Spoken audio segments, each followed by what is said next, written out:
Oi gente, tudo bem? Sou o professor Cleudemir. Estamos iniciando hoje a primeira aula remota para o 8º ano, que será a aula do 8º dia, né? Nós temos aqui uns pontos aqui a ser comentado, para depois desse comentário a gente dar início às atividades. Aí depois a gente faz a postagem no grupo das atividades respondidas e a gente corrige, certo? Vamos iniciar aqui sobre a questão das idades, né? As idades da história. A história ela teve a pré-história, teve a idade antiga, a idade medieval, a idade moderna, né? Que foi caracterizada pelas grandes navegações, e a idade contemporânea. A idade que nós vivemos hoje, né? Desde aquele acontecimento da Revolução Francesa,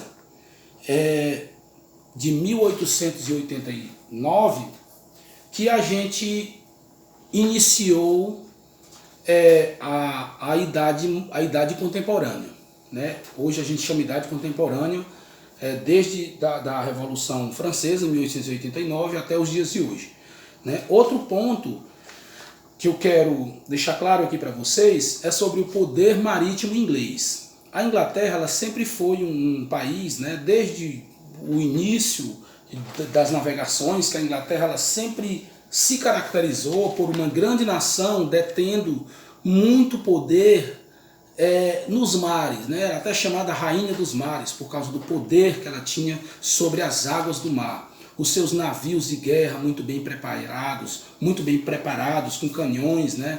Eles faziam guerra com os outros países que tentavam invadir as partes que eram dominadas por ela. E isso fez com que a Inglaterra se mantivesse por muito tempo, né, como uma grande força naval de guerra, né? Em 1651, foi assinado na Inglaterra o ato de navegação. Esse ato de navegação ele contribuiu para aumentar o poder e favorecer a supremacia inglesa.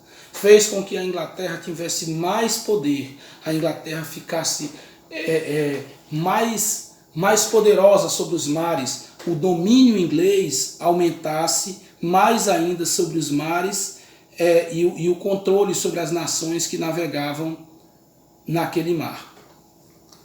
Outro ponto aqui que eu tenho que falar para vocês é sobre o motor a vapor. O motor a vapor foi uma revolução. Foi uma revolução muito grande na Inglaterra, porque fez com que muito material que era transportado das minas para a indústria, por exemplo, o carvão, ele fosse transferido das minas até a indústria. Então, muitas máquinas foram desenvolvidas para poder transportar esse carvão. Por exemplo, o trem, a locomotiva. Foi colocado um motor a vapor, né, que era carvão, também a carvão, e fazia com que esse motor se movimentasse, esse carro, essa locomotiva, esse trem, né, se movimentasse e saísse de dentro da mina carregado de carvão, de minério, para levar até a indústria, para a indústria transformar aquele minério em materiais de consumo, em bens de consumo. Então, isso facilitou o transporte e ajudou muito no processo de industrialização na Inglaterra. Outro ponto aqui importante é a questão da urbanização. Qual foi um dos pontos importantes que a industrialização, a Revolução Industrial trouxe para a Europa, vamos dizer assim, para a Europa? Foi a urbanização. A urbanização foi um ponto marcante na Revolução Industrial, porque muitas pessoas que moravam no campo, no meio rural, eles foram morar nas cidades, onde tinha emprego, onde tinha as fábricas. Então a industrialização facilitou a urbanização, certo? Outro ponto aqui que eu queria discernir para vocês é a questão do artesanato, da manufatura, da maquinofatura. O artesanato é algo feito na mão, feito em casa. Por exemplo, os sapatos, na época da Revolução Industrial, antes da Revolução Industrial, os sapatos eles eram produzidos em casa, costurado em casa. Aquele artesão, aquele sapateiro que produzia aquele sapato, ele produzia em casa, ele cortava o tamanho do couro, ele costurava, ele colava, ele fazia todo o processo de polimento. Então aquele bem era ele que produzia. todo na mão.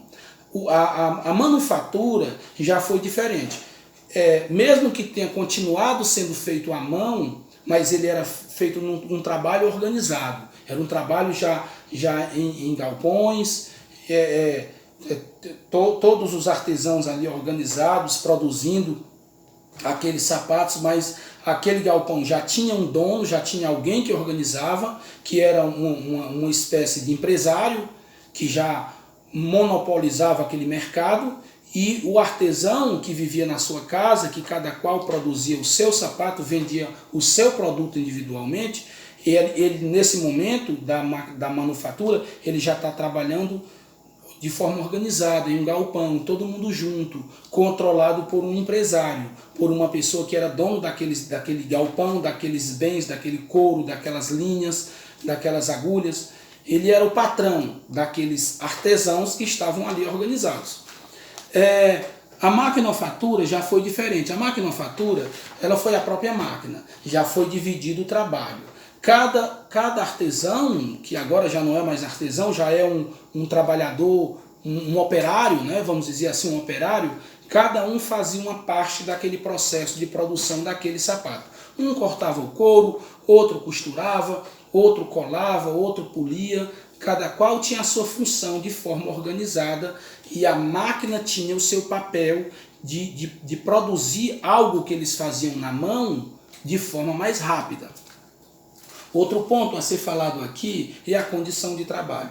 A condição do trabalho era triste. Os trabalhadores dessa época, os operários, eles não tinham proteção nas mãos, eles não tinham protetor de ouvido, eles não tinham aquele capacete para proteger de pancada, eles não tinham seguro de nada, seguro-desemprego, eles não tinham salário fixo, eles não tinham a quantidade de horas, né, estabelecidas em um documento, uma lei que regulamentasse essa questão da quantidade de horas. Cada empresário explorava da forma que queria.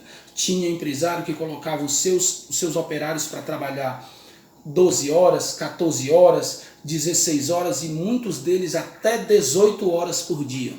Trabalhavam de domingo a domingo, não existia feriado, não existia dia santo, trabalhavam todo dia. E idade, não tinha idade. Tinha crianças que começavam a trabalhar aos 7 anos. Se chegasse atrasado, apanhava. Não era dos pais, era do empresário, daquele fiscal, daquela pessoa que ficava ali organizando aquele trabalho, tomando de conta daquele ambiente de trabalho, daquela mini fábrica, daquele protótipo de fábrica, né?